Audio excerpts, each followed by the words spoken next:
Everyone who goes to work wants to do something good, something meaningful, and at the moment the size and complexity of our organizations actually stop them from doing that.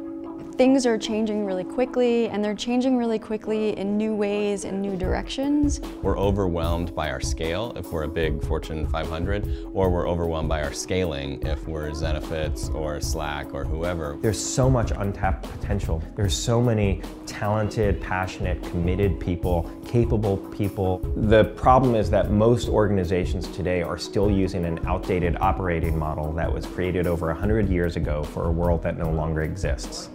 So how do you look at an organization as a whole system, as opposed to looking at it very, very narrowly and saying, how can we make this thing more efficient? You have to look at it more holistically. It's about coordinating lots of different elements in new ways in order to actually unfold something which is innovative.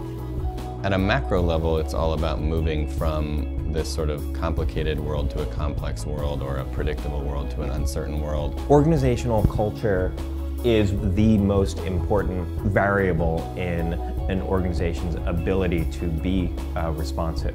For me, a responsive organization is one that has this change muscle within them that can respond and flex to the market or any kind of external or internal influences as they come. We're moving, and we have been moving for many years, towards something which is, let's call it self-organized. Organizations that are based more on fuzzy guiding principles that create an emergent property of the organization rather than a strict hierarchy which is controlled.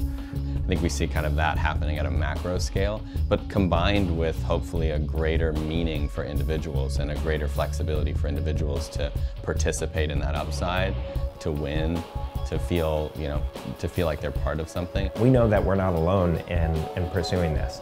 And people from all kinds of different backgrounds, all over the world, in all kinds of organizations, who are kind of waking up to both realize that something different is needed, and that there are actually solutions out there that work, and that it is possible for organizations to shift from an old way of doing things to this new way of doing things.